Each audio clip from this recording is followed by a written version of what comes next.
Hello, thank you Rapid City, it's been fun. I'm not sure it was great, Crazy Horse was great, and it's a great community around here with the shops I've been to. That's my new backpack, by the way. If you didn't remember my old one, my grey one, it's so common. I see it so many times. I even saw it once on the flight to the US, so I wanted to replace it. I actually got it on me, it's in my suitcase. I keep liquids in there now. And I use it, I like interchange it, so like this I travel with, but when I do tours, I take the grey backpack, I still use that. The grey backpack has a lot more pockets, but it just takes up more space. This one, it's only 2 pockets, one big, one small, and inside there's mini pockets and everything. There's different sections in there. You can fit more in this bag, but there's less pockets. But this one takes up less space. It compresses easier. But I want more pockets. If it had just one extra pocket, it'd be great. But it's fine. Yeah. So it is 3:30 in the morning. My flight's at 6 a.m. The hotel shuttle, unfortunately, does not run until 5 a.m. So I have to call an Uber. I stayed at the Rushmore Hotel, which is a big hotel in the middle of Rapid City, and yeah, I've had a good time. It's been the room's been incredible, and I've somehow managed to edit all 5 vlogs. The NASCAR vlog, the 2 food reviews, the KFC Kentucky vlog, and the Grand Canyon, and the Mount Rushmore vlog. I edited all of them consecutively today. Just an entire day just editing, and that's done. So now all I got to edit is this vlog and onwards. I just got to keep up with them this time. Tonight I will have time because I'm not doing that much tonight, but we're going to Seattle. Seattle's our next city, and then our city after that is going to be fun as well. The first day we got a boat tour, and that's about it. But I might also go to the cinema to watch Crime 101 because I haven't got anything else planned today. Tomorrow we got 3 tours planned. Well, I mean 2 are tours and 1's an attraction, but yeah, we'll get there tomorrow. But today, 2 hours flight to Minneapolis, 4-hour flight to Seattle, so 6 hours total with a 2-hour transit, so 8th-hour journey. Get to Seattle, do the boat tour, settle into the hotel, go to the cinema, and that's our day. Tomorrow, we're doing bigger things. After that, we go to the next date. I'm very excited to share that with you. So yeah, let's head off. I should have called my Uber by now. I don't know why I haven't already. This is the best thing about this backpack. This lock right here. I can just, keep my laptop to edit and my camera in there, and they'll be okay. The camera that I don't use because I'm using my phone. Yeah, I found this out through the hotel book. Next to the elevators on every single floor, there is a room with a vending machine. Just like that, every single floor. I didn't know that until I checked the hotel book. I went through the book and was like, oh, is there? I was wearing my thermals, so I'm wearing cold weather clothing today. I just was wearing my base layer. I ran out of the hotel room in my base layer. Fully covered anyway, but base layer. No top or anything, no jeans. I ran down here to get some waters and a snack. No one saw. Don't judge me, I'm on holiday. Down the dash. Uber's still not sorted. It's 3:40. I'm gonna get there by 4.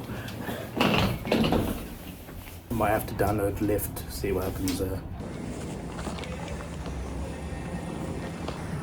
Well, the shuttle is running then. I can slow down if you want to take. Nah, it's okay, you can go. Yeah.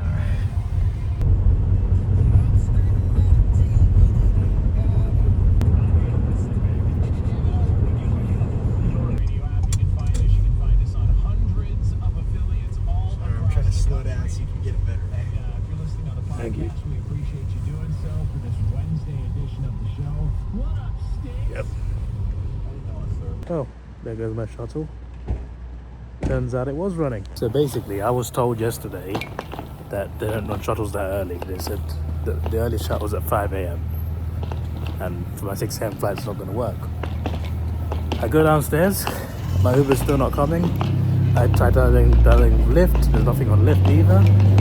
So I'm standing there like an idiot, like I haven't got a ride. And then I see the shuttle van door open. And one of the workers, he's quite young. I don't know how old he is, but he's probably early 20s. He's the driver for the shuttle. He gets out of the shuttle. I'm just like, what's going on here? Then the woman comes down. She's also checking out. She comes down. And I thought she was going for the shuttle. So I was going to ask, like, can I get on the shuttle as well? But she was going on the shuttle because she's apparently been given the same information as me. And that's the fact that the shuttle's not running this early. She was told the same thing. So she reserved the lift. She reserved the lift. And there was a driver ready for her, waiting for her to go. All reserved, all paid for. So she had to go on that anyway. She couldn't just cancel that at that point. It was too late. But if she'd have known there was a shuttle, she would not have paid for that. So like she had to get a lift here, get a taxi here. But I'm just like, I haven't got a driver yet. Uber's doing nothing for me. Can I get a shuttle? And they were like, yeah. The guy at reception and the kid that driving the van is just like, yeah, I'll give you a ride to the airport. That's what we're here for. And I told him about the 5 o'clock thing. He's just like, I don't know why they told you that. Some sort of miscommunication going on there. But thanks to him. If I had cash, I would have tipped him. If I had cash, it's just that I don't carry cash as much. I took it out once to pay the girl that drove me to KFC. That's about it. I just don't carry cash anymore. I probably will withdraw some there because I'm doing some tours with more tour guides coming up. And I like tipping tour guides. I do. So I get some cash soon. But at this point, like I already tipped the Mount Rushmore tour when I paid for the tour. So that's a bit different. So I had no reason to go to an ATM. But I would have given that kid like $10, $20 if I had the cash. But it is what it is. It is what it is. But yeah, everyone's flying United, it seems. There's an American one where no one's going American. There's one person at Delta, and there's me at Delta as well. There's 2 people at Delta. Look at this. Everyone's queued up for United. There was one guy at Delta who's finished now, and American, there's no one there. But they all got flights leaving. And then you got Allegiant just being ignored. So I got a window seat for my first flight, which is good. Second seat, it's that thing again where you find out at the gate. I hope I get a window seat or just a window seat because I want to sleep. I want to sleep the entire 6 hours. The fact that I can't choose my seat for the second flight is a little bit worrying. What on earth? I'm seeing shops and cafes open. It's 4:27 a.m. I know there's flights going out, but I've been to some busy airports in like busy countries, and I've not seen shops open this early. Even in like the busiest airports in the world. But in this airport, things are already open at 4:30 in the morning. I'm in shock. Like you don't get this in London or like Melbourne. You just don't get it at 4:30 in the morning. But here you do. So I was feeling very hungry. And there's one cafe here. I looked at the prices and I thought, it can wait. But then I just got hungrier and hungrier. And I just couldn't bear it anymore. I'm just like, if I'm this hungry, I'm not going to fall asleep on the plane. So I gave in and I paid these prices for these croissants. Look at this.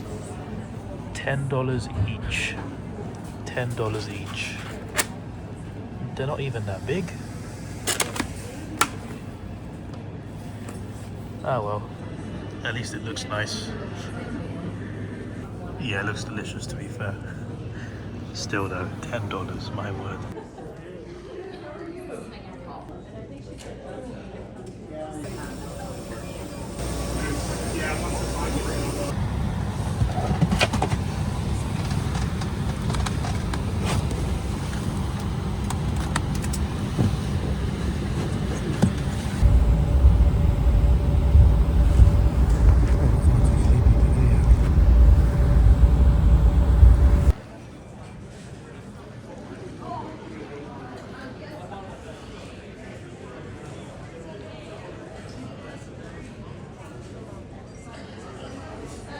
D4.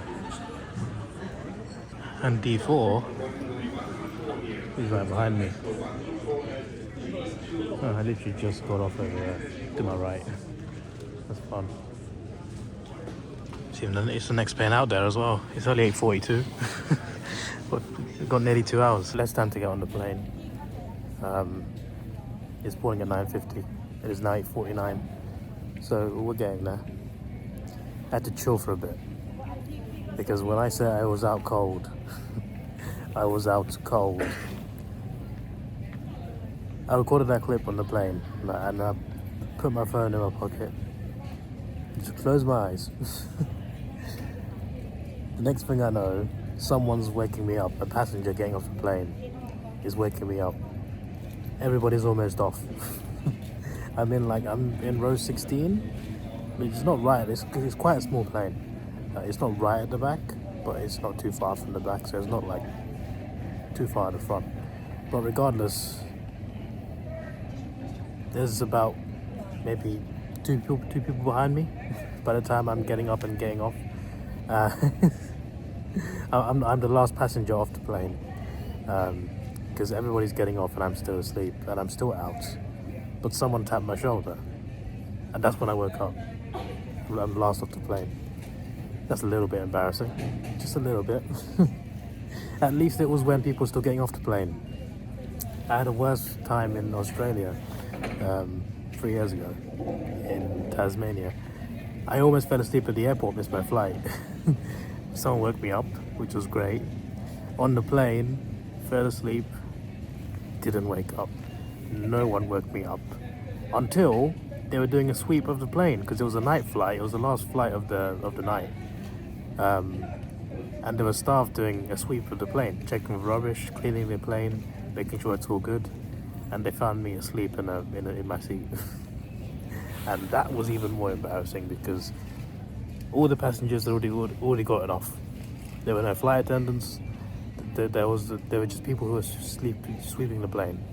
I guess they were flight attendants to be fair, but all the passengers were long gone, and I was still there sleeping, and I had no idea. So it wasn't the most embarrassing moment today, but it's pretty close. I guess when you spend a whole day editing vlogs and you don't spend enough of it sleeping, that's what happens. On this 4-hour flight coming up, I hope to be out for the entirety. That would be useful. But yeah, I'm very excited. One more flight to Seattle. Just to be safe, I'm going to stay on my feet. I'm going to go walk around. That way, I won't sleep at the airport. That's important. Unless I stay next to my gate. So it won't make me up. Now I'll walk around. Alright. Skip to the flight. Okay, never mind the plane. What on earth? The flip stick. Sounds like a cool shop though. What's it called? Rocky Mountain Chocolate Factory. That's fun. What on earth is that though? I guarantee you these cost too much money. The only shoe shop in the terminal. So there's some good shoes in there. Surprisingly a bigger range than what you'd expect from that display. There was a good amount of shoes in there. They're very expensive. Even the ones they had like one section just for the sale. Like they had shoes on sale. They had like one section for that. Even that, like the cheapest one was like $129, which actually wasn't too bad for what it was. But I'm not looking for new shoes to like, you know, wear for a long amount of time. I'm just looking for something temporary that I can take a holiday with me, basically. I've got a pair of shoes at home, a pair of Adidas shoes, white Adidas shoes with my name on them, literally. And I've never used them. I used them like twice because I kind of wanted to like keep them clean. I'm gonna start using those now. I don't need another pair. I really don't. I got my work boots as well, which I use most of the time. I don't want to spend $100 on a pair right now. I just want something that can get me for 2 weeks. I need to find America's equivalent of Sports Direct. But I know I can find something for like 60 quid. So that's what I'm looking for.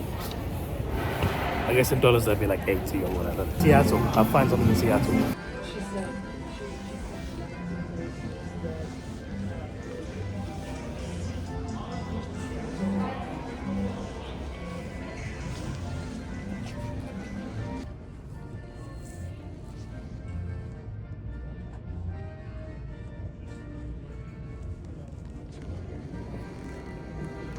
There's a potential answer in there. In there. I went in there, I'm just like, it's got hiking gear and, you know, just for like walking and stuff. And I'm looking for something that's going to be comfortable. Because after Seattle, my next day, I'm going somewhere that involves, you know, a bit of walking. Not too much hiking, but, you know, you need shoes with grip. And then I went in there, I'm just like, you got all this hiking stuff, but no shoes. Do you not need good shoes for hiking? Then I saw these shoes. Those are the only pair of shoes they got. Obviously, they got multiple pairs, but that's the only make they got. It's the only model they got. Seems okay. Doesn't seem like something I'd buy if I had a choice. Probably I'll buy something else. But for what I asked for something temporary, it actually seems alright. But I don't know. Do I wait till Seattle? That is the question. I'm gonna have to Google what's in Seattle, to be honest. Duty free would not have shoes, would they? No chance. I mean, it was worth coming down here to check at least. Yeah, nothing much. There's a shop over there, no shoes. I'm gonna check down that way I was at the food hall just in case. At least it's something that's kept me awake. Just looking for shoes. I'm gonna buy into Seattle. I'm sure there's another option. I'm sure there's a better option than that one. No, it's just gates down there. Alright, I give up. Either buy those shoes that I saw at a price that I was kind of looking for, or wait till Seattle, where I have more options. I'm gonna wait till Seattle. Just survive a day or two. That's all I ask. Don't fall apart completely just yet. Stay with me. I'll get you replaced. Don't worry, you can rest soon. I'm taking you home though, because I won't throw you away.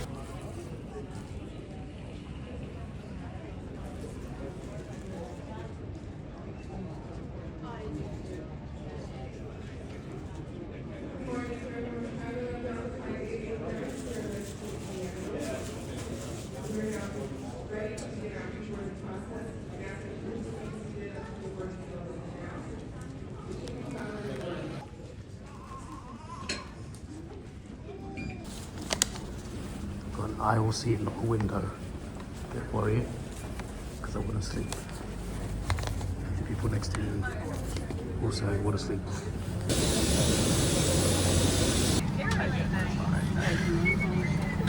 But like, I don't have a ton of time in between our release.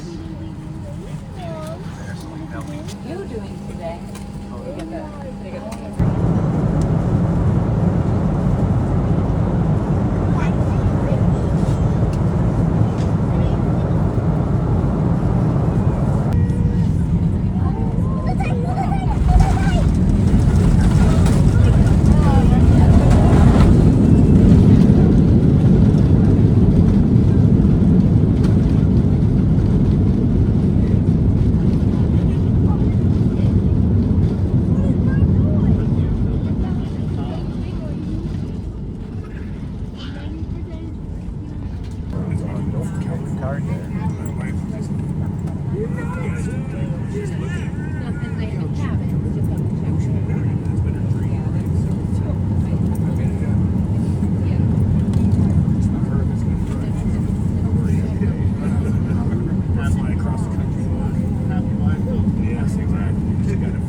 It is now 12:11. Scheduled landing time was 23. So we're early. We landed like half an hour early, but it took like 20 minutes to like deplane because I was right in the back. I was like second row from the back and right next to the toilet, so I didn't need it. And thankfully, the people next to me, it was a guy and his son. They didn't need toilet at all. Didn't make me up. I'm just like, perfect. I got to sleep most of the flight. I did wake up and I saw, 20 minutes left, that's great.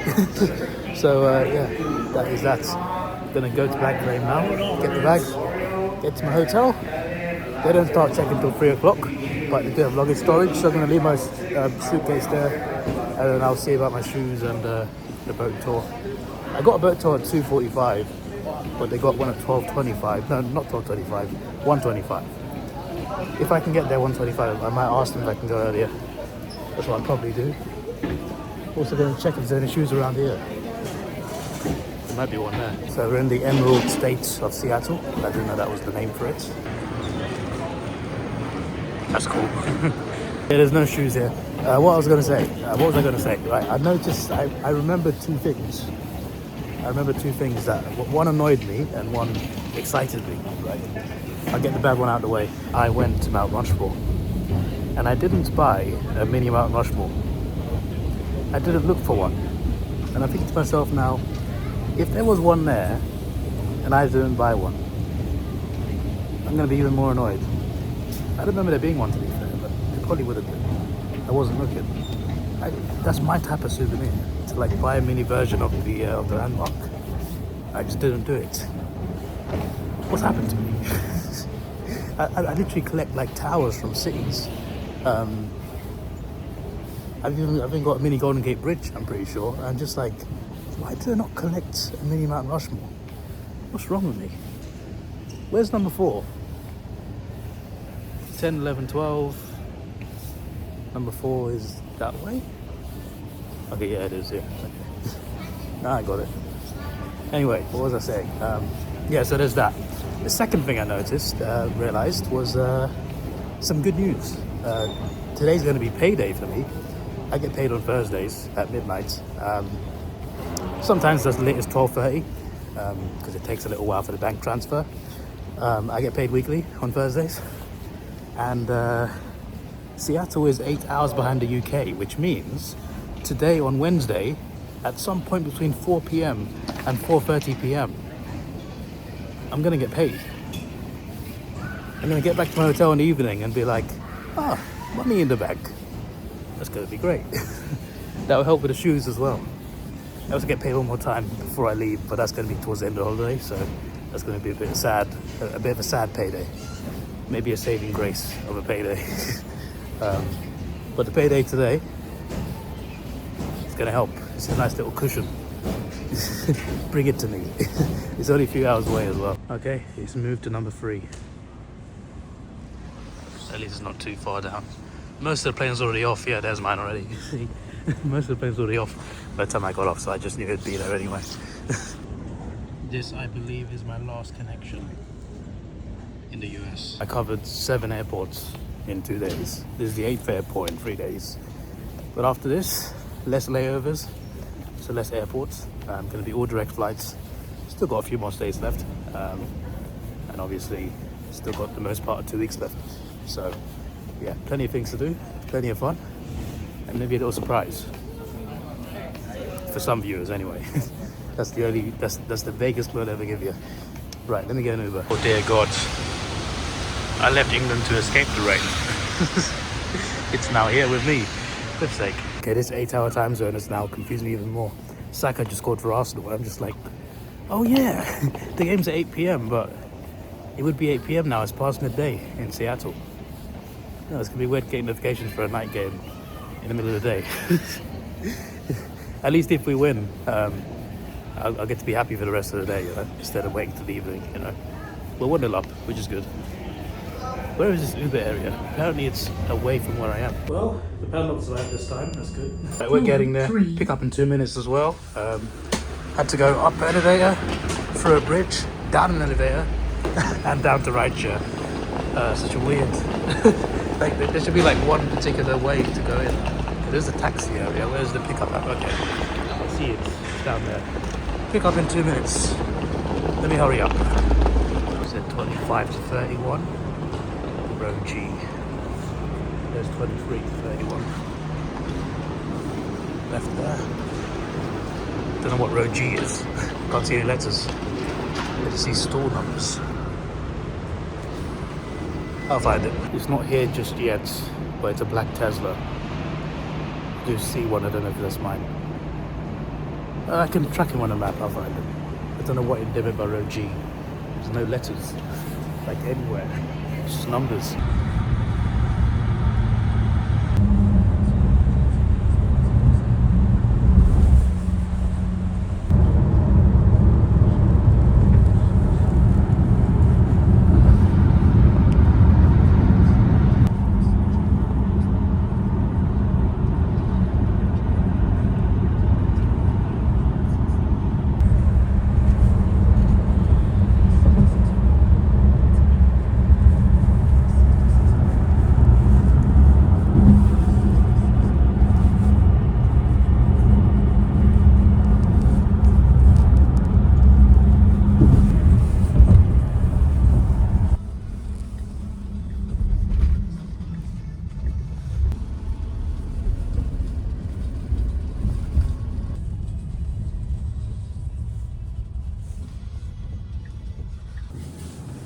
Good afternoon. I'm staying at Travelodge by Wyndham at the Space Needle, or by the Space Needle. It's called Travelodge by Wyndham by the Space Needle, something like that.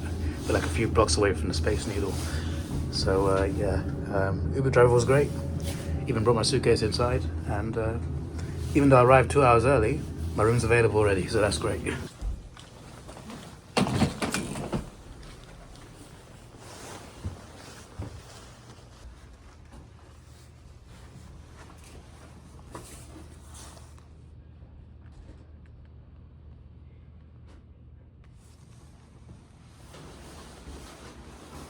That's good to know.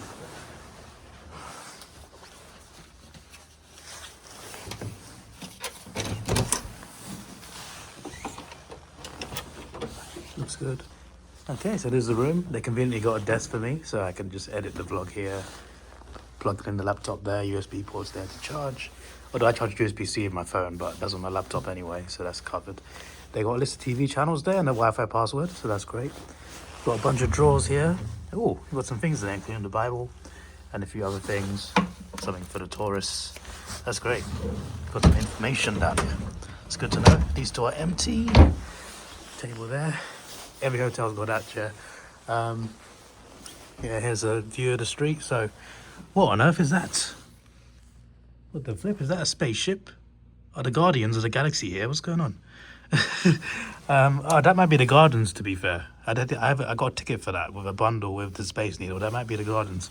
The Chihuli or something, I can't remember. That's a piece of art over there. Yeah, I don't get a view of the needle, unfortunately. But yeah, there's a clock there, table there. I'll check if the bed's comfortable in a second. What on earth is this? Is that a wardrobe? Yeah, got some things in here. Hang up my clothes, that's good. Good to know. Microwave. Nothing in the fridge, but it is a fridge, and I do drink a lot of water, so I can store it there. Here is the toilet. Nice bathroom. What's provided? Hand and body wash. Don't know why body wash should be there, but you know. Spare toilet roll. Got your towels there. Enough towels are provided, and the shower is a little stand-in room here, which I prefer. Like, I want a stand-in shower rather than a bath shower. But yeah, more hand and body wash, shampoo, moisturizer, so I don't need as much as my own things. I like using hotel stuff, especially when they look clean, so yeah. And the things I do use, I can stick in there, so yeah, I can get used to this for sure. Not as good as the last hotel, but you know, the last hotels then was at a very quiet time of year in like a cheaper city to get a hotel in. But yeah, not too bad. Because it is still wet outside, I don't know if I should head to the boat place. But it's only 10 minutes to get there, and they got 1:25 departure. So it's something I might think about right now. But yeah, we are here, we are in. I normally don't review my hotel quite early, but by the time you see this video, I'm in the next state. I'm in here a few days. So I'm more comfortable telling you the hotel now.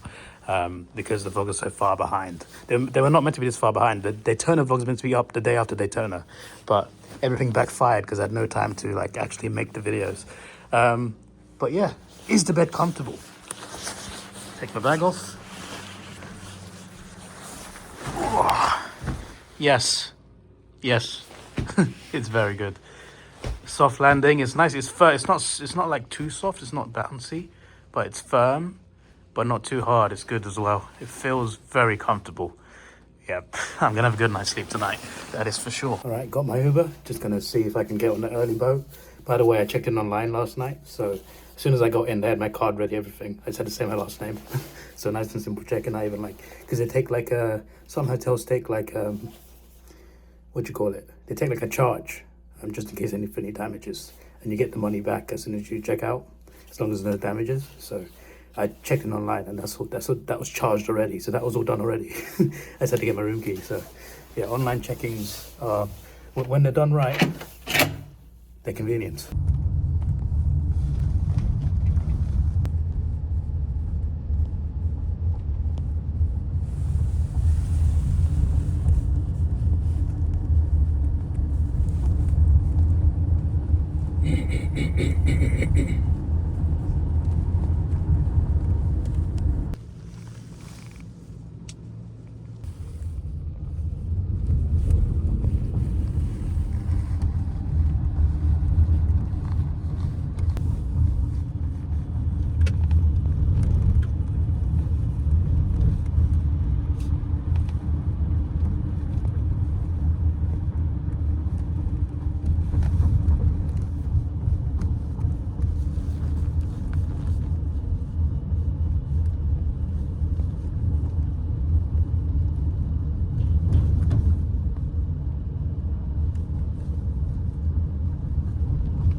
I believe this is the cruise company. I put on Get Your Guide, but I think there's them. Yep, that was nice and easy. Probably partly because it's a quiet time of year, you know. Not expecting a packed ship. And we are on the one on the left. The Acer Explorer.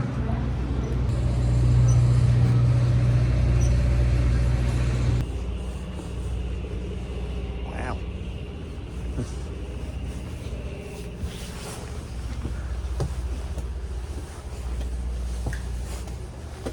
Hi, thank you.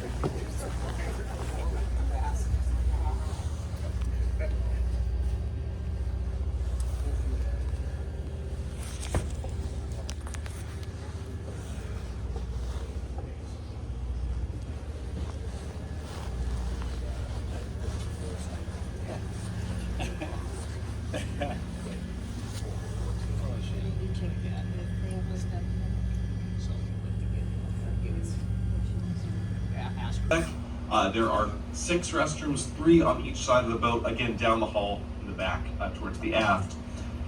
And with that out of the way, we can talk about our bar. So right now we have 2 bars. Alrighty folks, and for the last time, welcome aboard. Thank you for joining us. Well, weathered Seattle day. We're having some sun now via these wooden piles. Now the history of Seattle really kind of hinges on our use of our waterfront. In the earliest days of Seattle, these piers, last year we sent out just about 298 cruise ships. But this time of year, they advertise themselves as the only hotel in the world that you could fish from the comfort of your hotel room window. So from the 60s on till the 80s, you'd walk in, you'd get your room key, and you'd also get a rod. Would have been a part of their network to stop bootleggers from bringing in whiskey from those dozens of different businesses who operated out of the waterfront. But times changed, particularly in the mid-century period after World War II. Pictures of it. It is currently occupied, though, by a family that lives up in neighborhoods that make up Seattle. It was developed primarily after the Great Seattle Fire back in 1889. Vessel for Midwest-grown grain, and we are loading it onto this bulk carrier to take it out to East Asia. China's our biggest client, but we also send grain out to Japan quite a bit further down than the front. When fully loaded, the dividing line between the black and red paint will be right at the water line. That just shows you how a commodity. It'll be our seafood stock, and if it is just money, value brought in through industry, Washington, which is just across the lake from us. But Expedia has expanded quite a bit since its inception back in the day.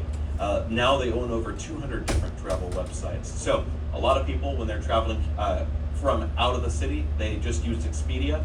But if you use another service like Trivago, Hotels.com, Vrbo, or Kayak, those were also Expedia products. And that's brought in quite a bit of money. They bought this campus back in 2020 to the tune of around $300 million. They bought it from a biotech firm called Amgen, Applied Molecular Genetics. They're a biotech group.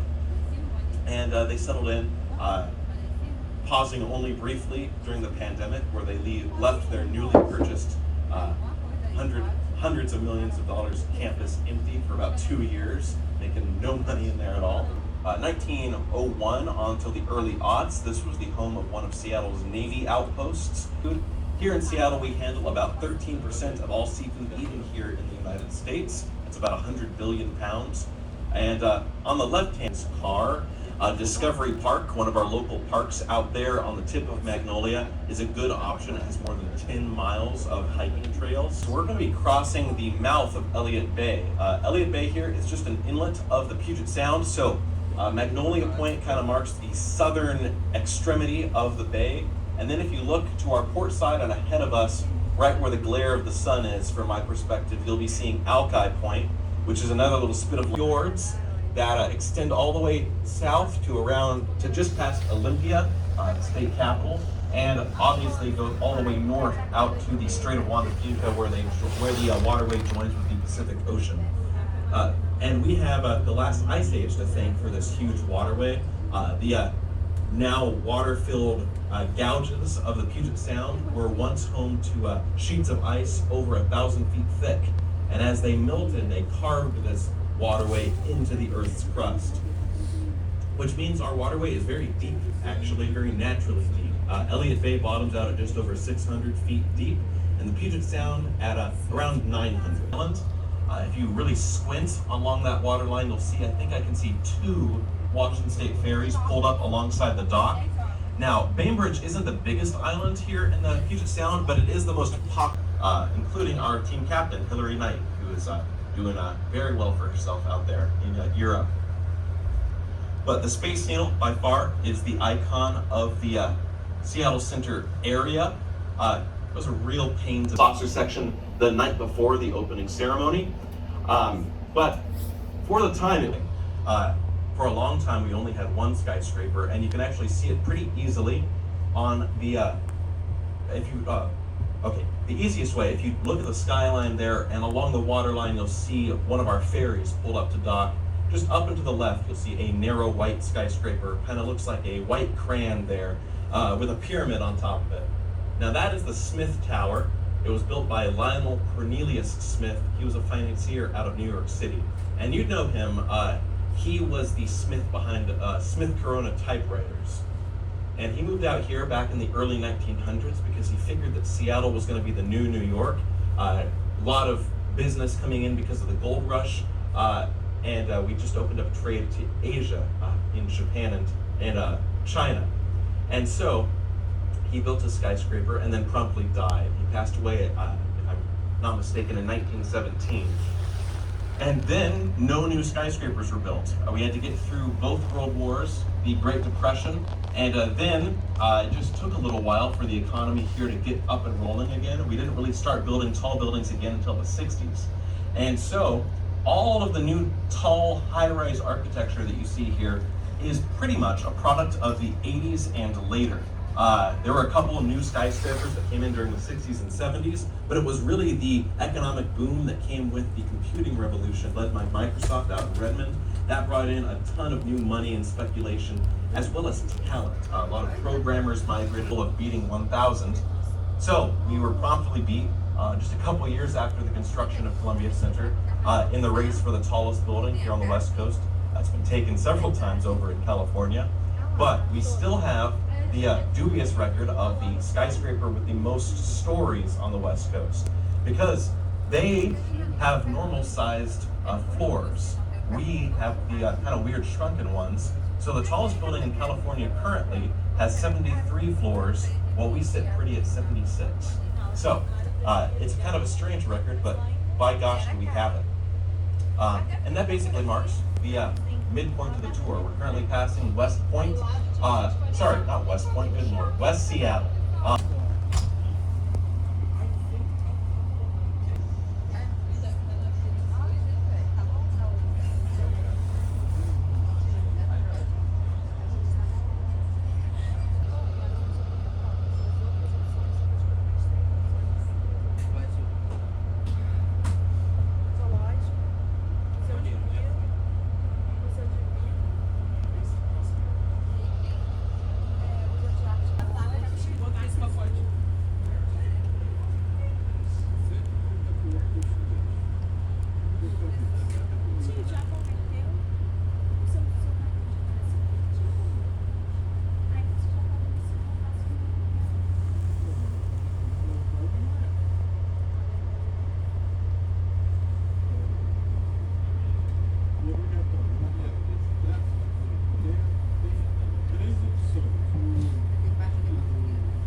Seattle is actually currently allied with the Port of Tacoma, and together we handle about 2 million 40-foot containers. A container ship that is longer than 1,300 feet.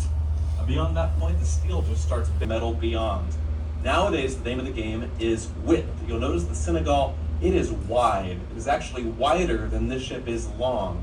It's about 150 feet wide. The ship is 118 feet long. So this ship could go lengthwise from edge to edge of their deck without any trouble. It looks like the beam arms are down. If you look at the cranes closest to us, you'll see 2 of them are currently in operation. Now, these cranes are an engineering marvel to say the least. They stand where the cockpit sits, the glass box that is currently hanging off the bottom of the beam. That glass cubicle is about 200 feet above dock level. And you'd think that something so huge, something like these cranes, would have to be constructed here on our dock. That was not the case for us. There's actually a factory facility off the coast of China near Shanghai that produces these cranes in vast quantities. And to the tune of around $50 million per crane, they built them in China and then shipped them across the ocean, where we basically just had to roll them off the boat onto our dock. And each of those cranes is operated by just one person. So it's a highly efficient system. You'll see that they're currently lifting up 2 20-foot containers together as one unit. And a skilled operator who is currently, there's actually 1 per crane sitting up in the glass cockpit. A skilled operator can move 1 container on or off a ship every 90 seconds. Of containers is standardized across every port in the world, more or less. You'll be seeing either 20, 40, or 45-foot containers, and that'll be pretty much the uniform array of sizes you see everywhere in the world. We're actually kind of an exception. We do see 60-foot containers from time to time, and from a mechanical perspective, the walls and floor of the U-shaped dry docks are hollow. They have ballast tanks within them, and when they need to move a ship in, they will flood those ballast tanks with seawater and actually sink using a team of pilots and a couple tugboats. And once it's secure, high tech, they're some of the stealthiest, fastest ships on the water. But all that new high tech has made them very breakable. They are continuing to have issues with hull integrity and some of their tech systems. I've been very lucky. I've worked here for 3 years, and there's never been a period where an Independence class ship wasn't at the mechanics basically getting fixed. We have another more traditional U.S. battleship to show off. It's on the left side behind that is allowed to fly the Skull and Crossbones while it's at sea. Kind of a little bit of trivia. It's named after the first flag officer to die during World War II on the U.S. side, Isaac Kidd. He passed away during the attack on Pearl Harbor. And in front of the ship there, you'll be seeing a couple California sea lions hanging out. The floor has caught fire. They've never had to do that one, but they could. There's actually nowhere here in the Elliott Bay region. We're 5 minutes away from responding to a threat. Now, in the old days of Seattle, it would have snaked through about a mile of different, a few people.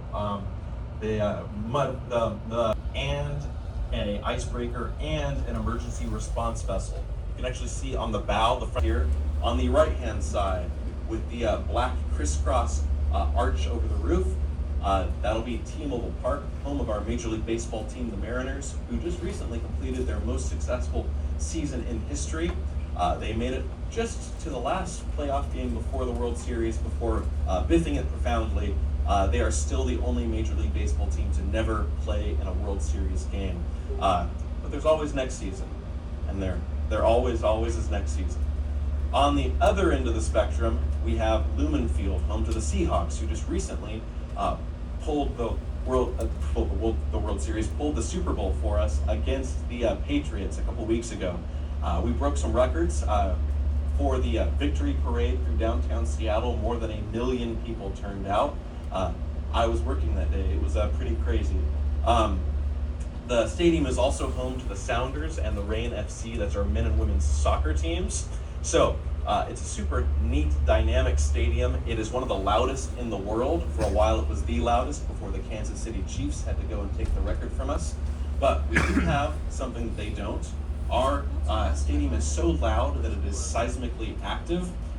Seattleites all know it, but the Beast Quake happened back in 2011. Marshawn Lynch was playing for us, completed a 67-yard touchdown against the Saints.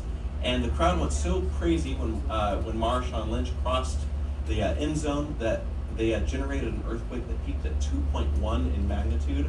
It was detected by some surveyors who were doing earthquake safety research on one of our raised highways.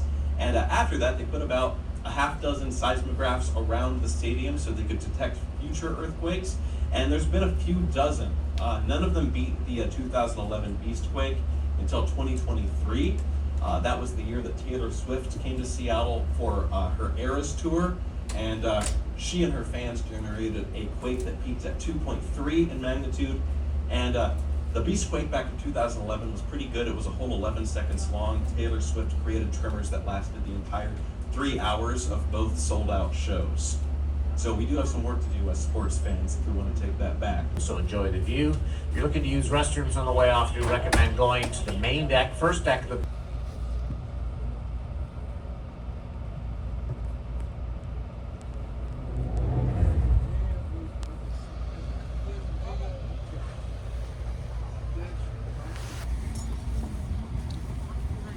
Well, that was a good tour. I'm not in the best mood, to be honest, right now. I'll tell you why in a second. That's a fun thing to put in the waiting area. Giant Connect 4.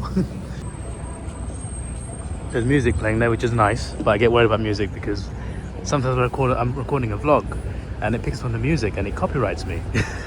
And then I got to mute the music in the clip or the entire audio just to avoid, you know, a company making money off these videos. But yeah, I enjoyed the tour. Like, I'm not in a bad mood because of the tour.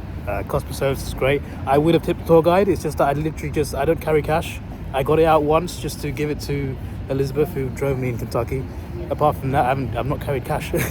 And literally I just arrived at the airport like an hour before I got to my hotel, and I rushed here. So, you know, but I did actually. I wanted to tip him. I might have to get some cash out just for tips, because there's a couple of tours I'm doing tomorrow, and I think I'll probably enjoy them too. But yeah, I enjoyed the boat tour. It was nice. That tall building, the tall. I mean, there's a few tall buildings, but the tallest one they've got is the black one, the tall black one. It looks a bit like one of those towers in Chicago. So that one was supposed to be 1,000 feet tall. Was supposed to be like a record at the time, but they couldn't because of the FAA, because there's two airports fairly close to the city, and that building would have been too tall. So instead they settled for 967 feet. They had to shrink it. That was a fun fact. What was the other one? That warship. That warship was built for detecting missiles. It was like very accurate at detecting incoming missiles, which I thought was pretty crazy. There's plenty of history I learned about. There's a lot more people on the tour in the evening. It's a good thing I went on the early one.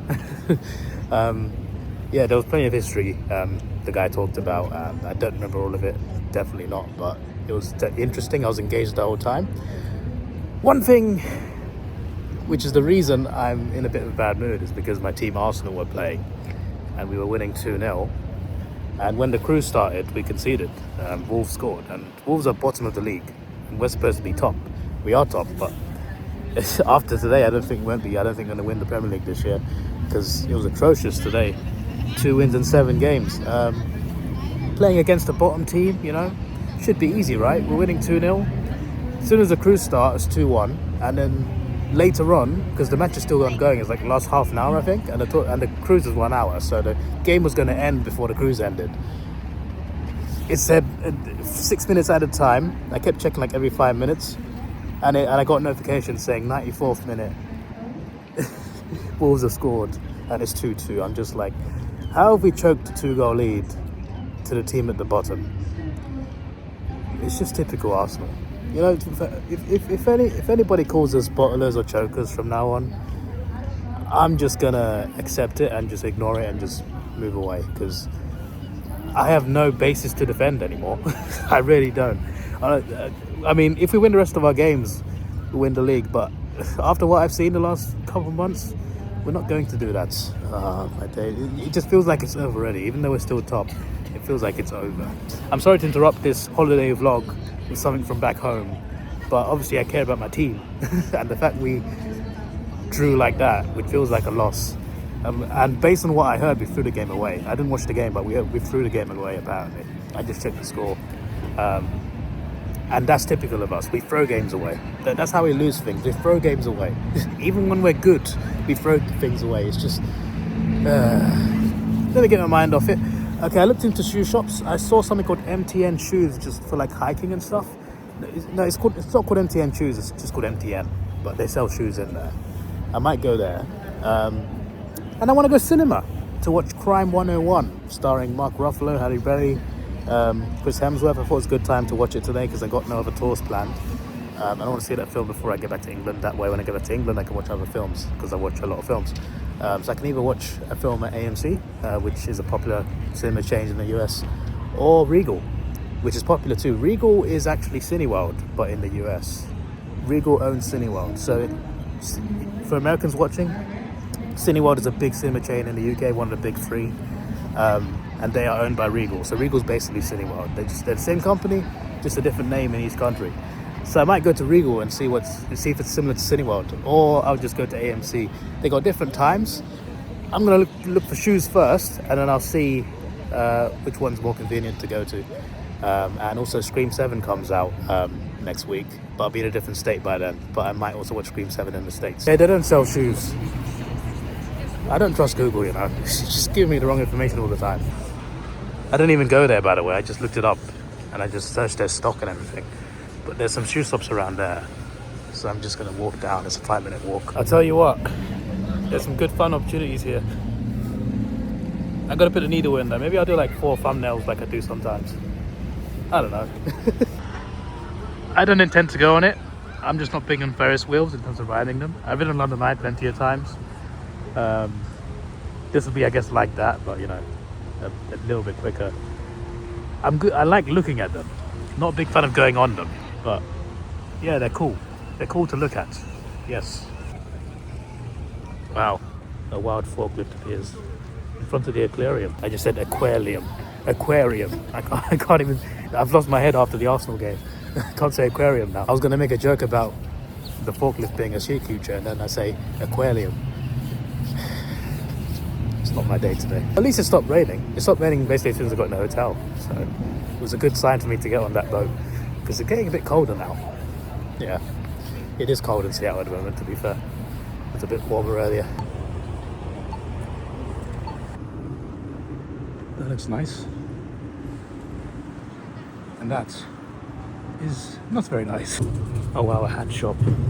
That's a shop made for me. I love hats. I mean, there's some cool hats in there, but it's... yeah. A lack of caps and beanies. Those are the sorts of hats I want. I mean, they are Stratums, Stetsons, or whatever they're called. I do want one, to be fair. I did buy a cowboy hat in Texas last year, and I bought a really cool one in Peru. That was... I never worn it because it looks so cool. But yeah, I just... when I saw hat shop, I just thought of caps and beanies. That's what I want, caps and beanies. So there is a mall inside. Like on the other side of these shops, there's a little mall. I just work out how to access it. I believe there's 2 shoe shops in there. I hope there's something. Why is it so hard to find new shoes? I mean, it's not hard to be fair. I found something. It's just I want something specific. This is pretty cool. It's got 6 floors. We're on the 6th floor right now, and we're still outside. This elevation, were we underneath sea level before? It's pretty cool though. I just found it a bit crazy that I was outside on a street, went inside an elevator, went 6 floors up, and I'm outside on the street. This would be crazy drunk. My word.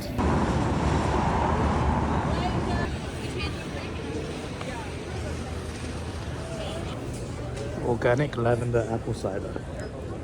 She sounds pretty cool. Alright, the shoe shops are somewhere, just not on this floor. Which is apparently the 6th floor. Doesn't look like it. So I was there and I got off at floor 6. So 3, 4 or 5. There'll be something there. It was taking way too long. I was gonna say take the stairs. But I guess we'll just do this. I need like some sort of raft to slide down. World famous giant shoe museum. Fantastic. That's just what I wanted, a shoe museum, not a shoe shop. Got a bag shop over there. It's a cool place, you know. It's a pretty cool place.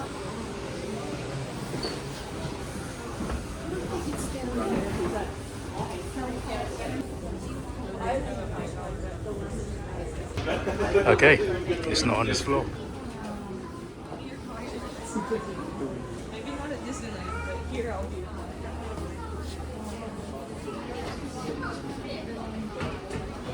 Got a nice gem collection.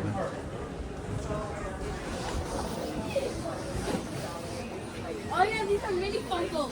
Those are nuts.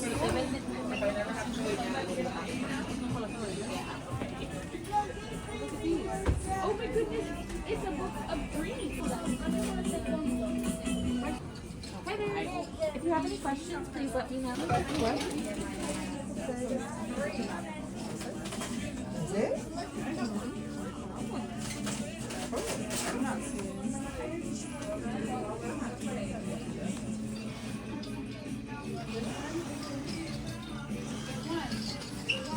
Oh, amazing. Oh my god, cardboard stuff.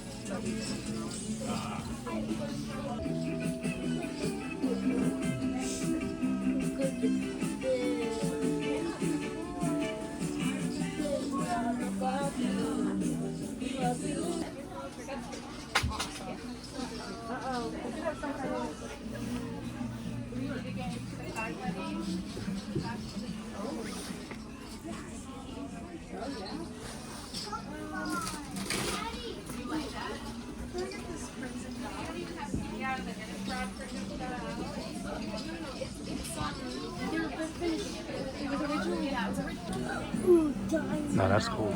Let me see. Let me see, please. It's too. When you get a little bit older, okay, that's for bigger kids. Seen it like twice already. Maybe we can find something.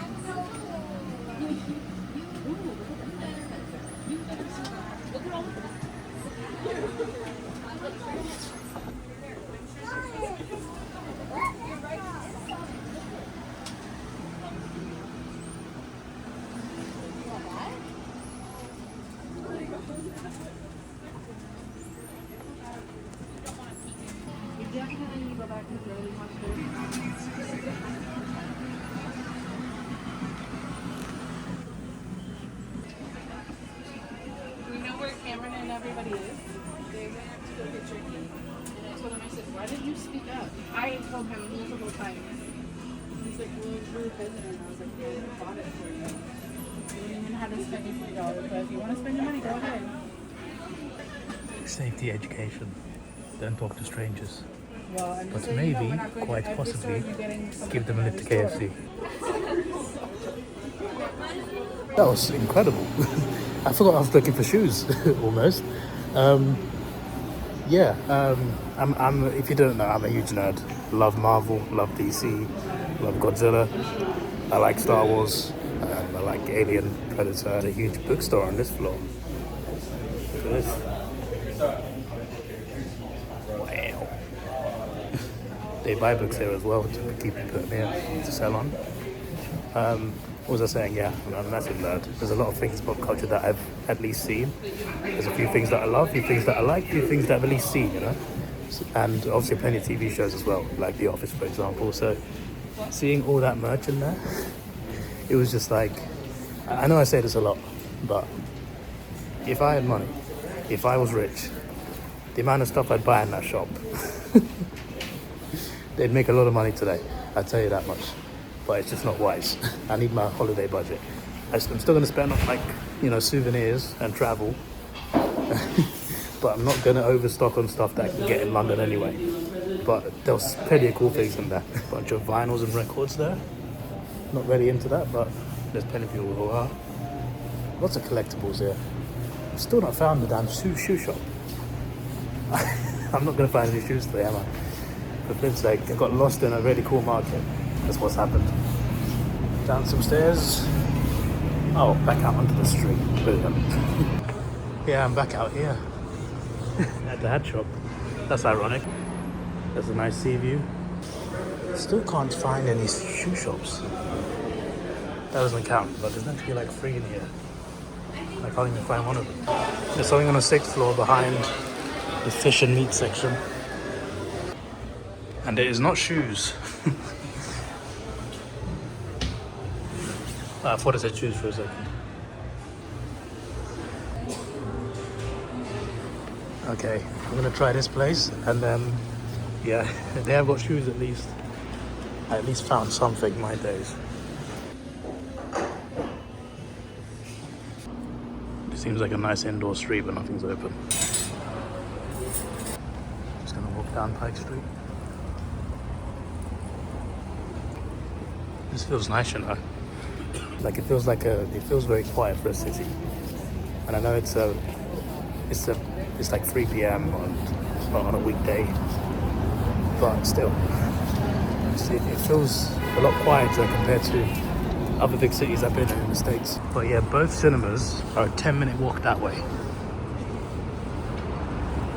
Do Target sell shoes? There's no way, right? Yeah, so that shoe shop, it was really nice. You know, they were handmade, they're really cool, but they were like fancy shoes. I need shoes that can get me through walking a tour. I've got some tours in the next state that involve a lot of walking through uneven terrain. And I just need something that can survive a few days. That's all. And the shoes I saw, they're like the type of shoes you wear to like special occasions. So I'm just like, yeah, we're not doing that. Yeah, so up that street, both cinemas are there. AMC and Regal, they're like a few blocks away from each other, but they're in the same sort of area. And they're both like a 10-minute walk away from that market. So I do not even need an Uber or anything, I can just walk in. I love walking cities. I once spent 7 hours walking through Brussels in Belgium. I mean, I made it to the TV section. There's a whole menswear section here, but I should have just looked at the signs and saw, I didn't see any footwear on there, I just saw menswear. I don't know why I still came up here. Just wasted time, and that escalator down does not even work. Brilliant. The street across from Regal, found a shoe shop, John's Food Blog. Doesn't seem like the kind of shoes that we are looking for. They look nice though. They look nice. I don't know if you caught that through the reflection quite as easy as I did. There's another shoe shop, I think around the corner. We're just checking the ones on the way. Oh, there is Nordstrom. They sell shoes and they're right there. They're just past Regal. Regal, I think, is a street across that side. No, next right, not this right. One more block across. Well, this is nice. There should be one just around here, I think. Dr. Martens, what have you got? I'm looking in from the outside. Looks like a bunch of fancy shoes. Yeah, a bunch of fancy shoes. Okay. Nordstrom. I'm gonna try Nordstrom. Then there's a shop like back that way, which is on the same street as Regal, which is just a few blocks from Regal. I believe I've got half an hour to the film. Let me hurry it up. All this effort to find shoes. There is a Foot Locker like 6 miles away, but the Uber's £56. And I'm just like, I gotta spend £100 just to get shoes. Well, I hope there's signs everywhere. That would be helpful. Because this place looks huge. It also doesn't feel like it will have a shop in there that will fit my budget, but you never know. They could put the nice stores at the front and the not so expensive ones at the back.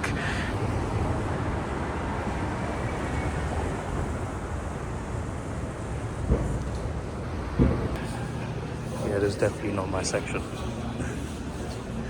I don't just mean budget-wise either. Oh. Let's go down. I mean, they definitely sell shoes. I don't know about price, but at least we found something on the right track. There we go. There's got to be something there. There has to be. Yep, there we go. There's got to be something with my budget as well. Even like Nike and Adidas have some cheap things, so I think I found the store. Forget the other store. Oh, that's a nice flipping shirt. It'd be so expensive though.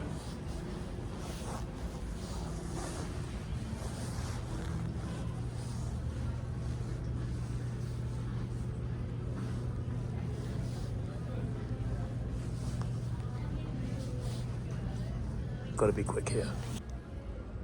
That costs $1,000. Because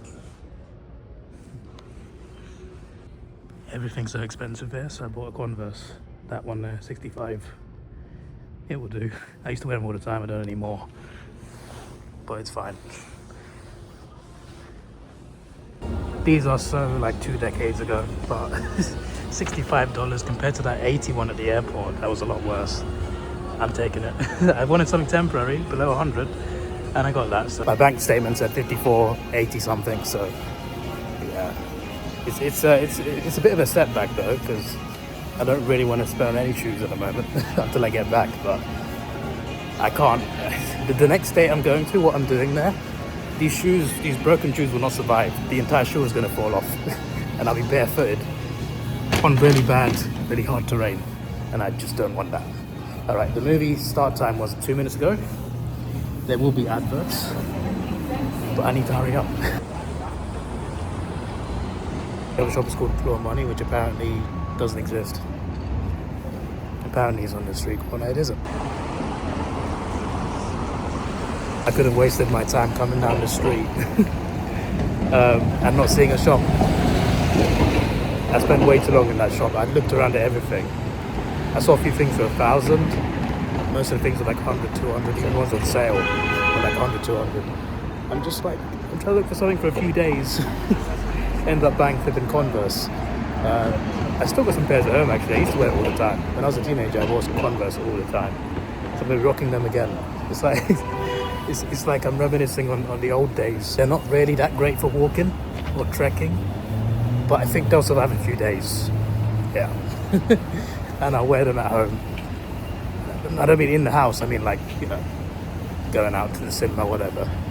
I'll still wear them. But I just need them to last.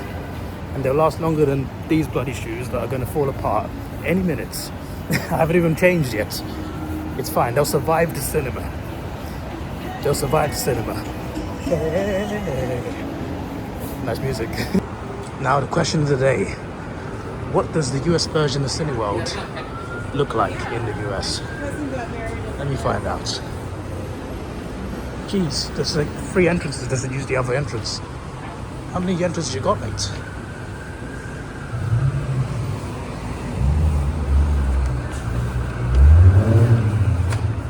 But it's empty. The floor's a bit different. There's no big star. We have one of those at Cineworld as well. Looking forward to that.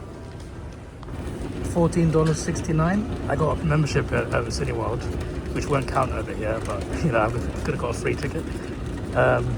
Screen 15, C10. They said they got 30 minutes of adverts. 30 minutes, that's what they said. So That's longer than most UK ones. So yeah, it's only 10 minutes in, so I'm fine. I won't even miss any trailers, I don't think. We've got some secret stairs to find the toilets. It's like flipping Weatherspoons in the UK. What on earth? Like I went upstairs to the second floor and there's the food ordering area. Then you gotta go up to find the restrooms. What on earth is this confusing layout? The food area is right under me. You gotta come up here for the restrooms. What's going on? To be fair, screen 15 is up that way. I'm gonna get nachos before I go in. But this place just feels like Cineworld but different carpets. Cineworld, different carpets. Same company, different country. Different layout as well. Never seen a Cineworld this confusing. Like the toilets are in the stairs back there and up there. Like what's going on?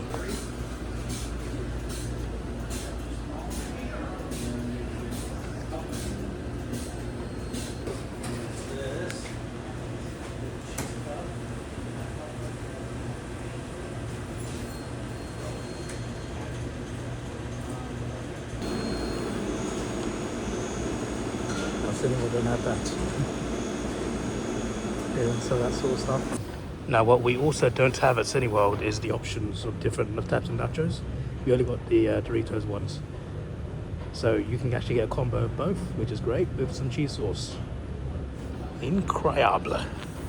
It's a bit hard, I only got so many hands. Definitely got a weird layout. There's even more stairs to get up to this level. Screen 15 is right there, Crime 101. Looking forward to it. I'll do a quick review as well. There's more food area here. Obviously it's closed right now. They have 4DX, just like in Cineworld. Yeah, it's Cineworld but American, with more food options and a weirder layout. But it's probably partly because of where it is in the city. But still, yeah. Let me see the screen. I can't film going in there because I gotta carry this and my shoes. I found a way.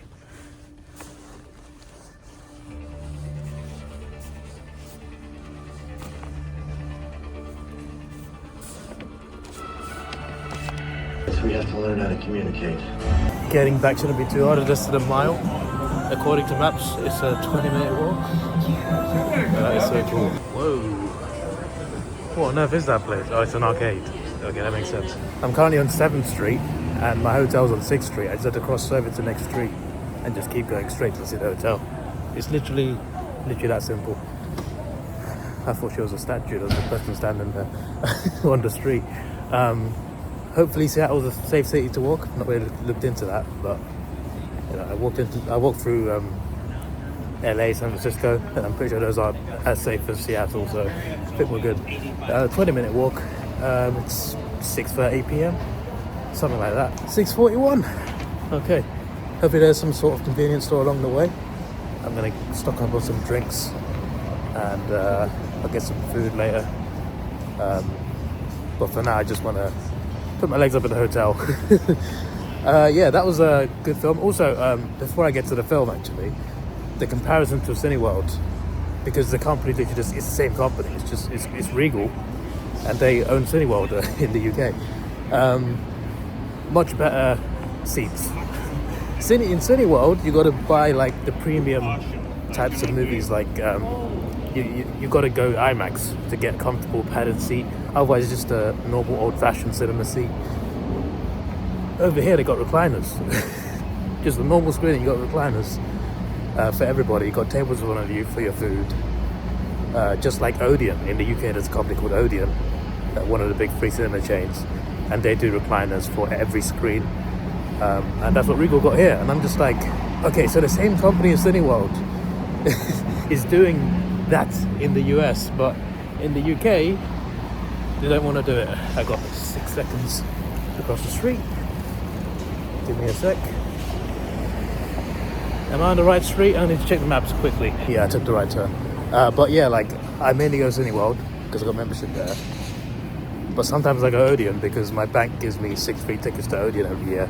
So I sometimes go there. And I'm just like, Odeon have got all these cool recliners and much better seats in their theatres. And then Cineworld don't have that.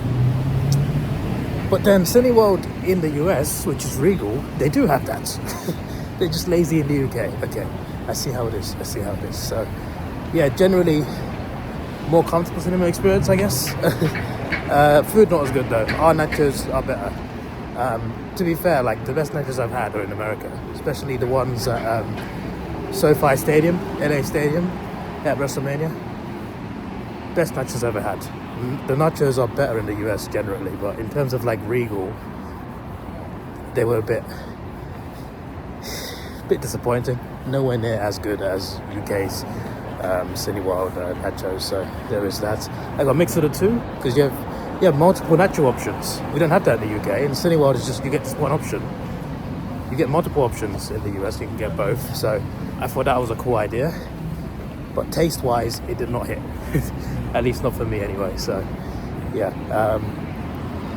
Overall, Regal's better than Cineworld, and I'm talking about the same company here. But the way they operate in the US, I think overall is better than the UK. Nice quiet evening. As for the movie, it's like a unique heist movie. So Chris Hemsworth plays this thief who's very organized. He has these set plans, there's a specific way of doing the job. But he's also like very cautious. He doesn't want to hurt anyone. He has a big conscience. He still wants to steal from these rich people. He wants to steal jewels and diamonds. He's into that sort of stuff, like high-end stealing from the very rich. Right, he's not Robin Hood. He's making money for himself and working for someone as well. But at the end of the day, he doesn't want to harm anyone. He carries a gun around to threaten people and stuff. But he doesn't actually want to shoot. So he's a thief with a conscience, I guess. He wants the money, but he does not want to harm anyone.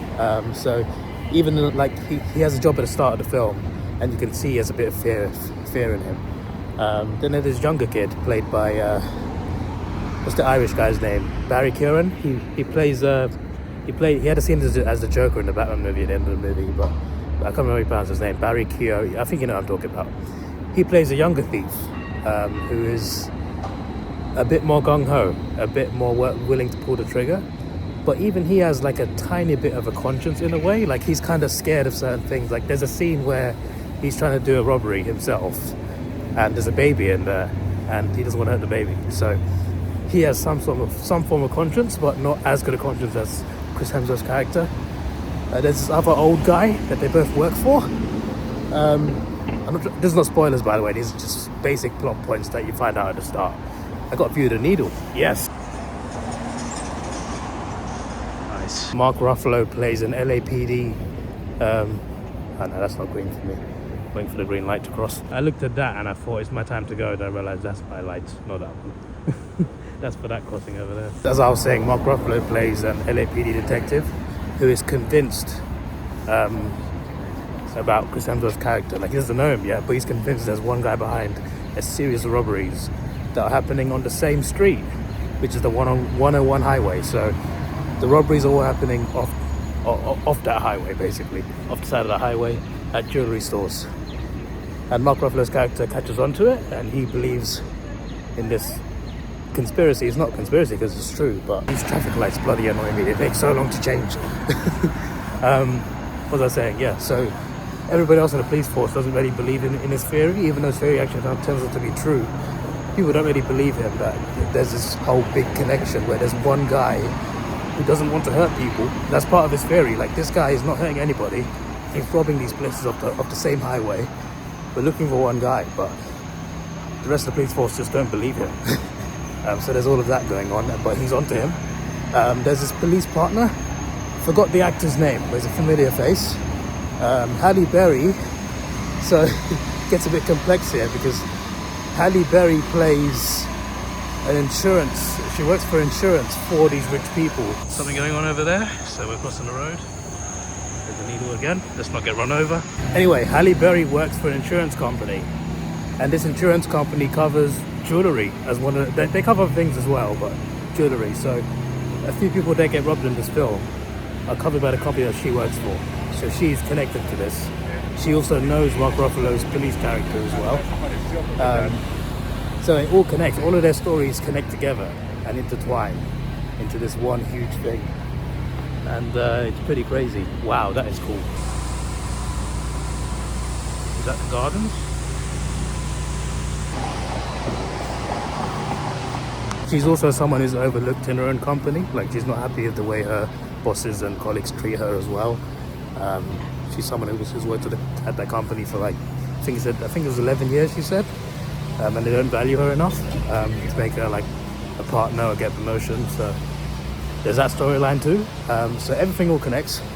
I basically explained as much as I can without actually saying spoilers, basically. Also, Monica Barbara's in this. She's like a love interest for Chris Hemsworth's thief character. And she's like a normal, good person. And he's a thief, obviously. He's hiding that from her. So there's a storyline there too. So I'm making it sound very complex. It's not that complex. It's easy to understand when you watch it. It does drag a bit because sometimes it's a bit slow. I think sometimes the pacing makes it suffer a bit, especially in the middle, mainly in the middle. Like, it starts off strong, it finishes strong, but the pacing in the second act I think could have been better. But it was a good film. I liked it. I liked the way it was directed. Good cinematography as well. It looked good. And yeah, it was like a bit of a crime heist thriller, but it's nothing groundbreaking. It's just an okay film. So as a rating, I think I would give it a 7. For me, an 8 is like a solid, really good film, and then 9 is just, 9 is brilliant. 9 is great. 7 I give, like, it's pretty good. Could be better. That's where I'd put it. 7 out of 10, I think. Yeah, it's a pretty good film. I had a good time.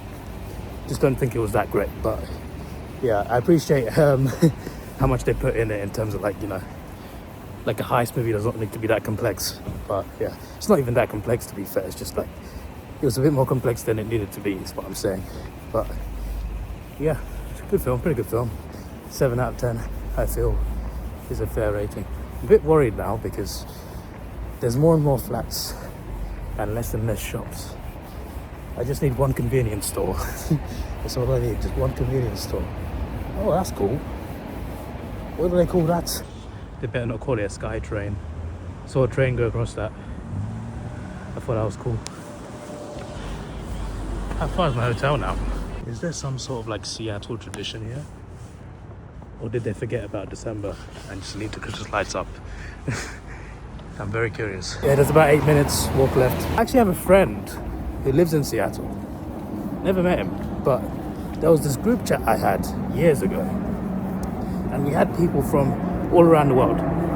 So we had me, we had a guy who was from, I think he was from Turkey, I can't remember. I think he was from Turkey.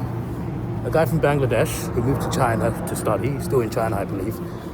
A Norwegian girl, he was the only girl in the group. There were 2 Australians. One was from like Perth, one was from Melbourne. And there was this American dude from Seattle. We had a group chat on Twitter. There was more of us, I believe. That's the ones I remember. There were a few more of us. But we had like a worldwide group chat. And we were all like good friends. We would talk to each other all the time. We kept in touch. And we were just like, a guy from the Philippines. There was a Filipino guy. Yeah. And we had talks of like meeting up at some point. The only issue was we're living all over the world. So it was kind of hard to like find the right time, Especially with us all having different lives basically as well, not just living in different countries, but also like different stages of like work and study or whatever. So it was basically impossible to meet up. But now I'm in the hometown of one of them, but he's not been on Twitter in like 2 months. And I'm just like, it doesn't help that the group chat kind of died off like a few years ago. Like we're talking in there all the time for years. Like, I don't know how long it's been, but maybe a decade or so of talking. And one day we just stopped talking. We all just grew away from the group chat. So that didn't help. But I'm just like, one of them lives in Seattle. I DM'd him. He's not even active on Twitter, so he's probably gonna log in like next month and be like, oh no, David was in Seattle. But yeah, it is what it is. Found a Walgreens over there. I'm gonna get a drink. There's a Space Needle. Gonna get some drinks now and Gonna head back to the hotel, which is literally right there. That's perfect. My word. Did not even notice this humongous thing behind me. Yeah, the entrance is closed. They said use the car park entrance. So is that through the drive-through or what? What's happening? There's a new one. Got some Evian. Got the last two.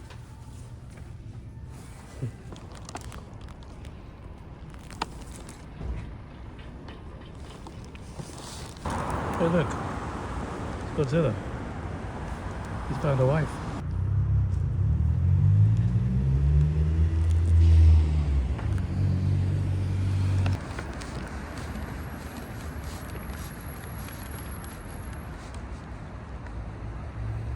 I still want to know what that thing is. Feels like more of a daytime investigation. Oh, that's cool. You got it illuminated from the light. The swimming pool is not open. There is one. I've got 2 litres of Evian. I have this thing in the UK, right? So I go to cinema quite a lot. I don't drink anything on a day at the cinema. I drink nothing until I watch the film. And then I drink a lot because by that point I'm so thirsty. Because some days I watch like 2-3 films on the same day. I enjoy doing that. I did the same thing today because I was going to go to the cinema. I planned it from like 2 days ago. I didn't plan it before the holiday. But when I was on holiday, I thought, okay, I can fit it in. Because there's a film that's out that I want to see. And I'd rather not wait to see it when I get back. So I knew I had some time in Seattle. I just thought, okay, I'm going to go do that. And I thought to myself, all right, today I'm not going to drink anything. And I didn't, and I am so thirsty. I got 2 litres of Evian and a bottle of Coca-Cola. That should do me. It is 7:19 p.m, so all I got to do is edit the vlog, get some food, go to bed. And then the wake up in the morning doesn't have to be that early, so yeah, I wish there was a do not disturb sign here. I kind of need one. But yeah, hope you enjoyed it. I'm sorry about the shoe thing. I spent a large chunk of this vlog looking for shoes because I thought it would be so simple to find them. Hope you enjoyed it, and tomorrow's vlog will be a lot more fun. It's still a 2-week trip. It's Wednesday now, so week and a half left. His time is going way too fast now. But yeah, there's still plenty to do, and I look forward to sharing that with you. But for now, Seattle tomorrow. Looking forward to it. Let's explore the city. This is your boy Davidoff. Please like, share, subscribe. Thanks for watching. Have a good day, and goodbye.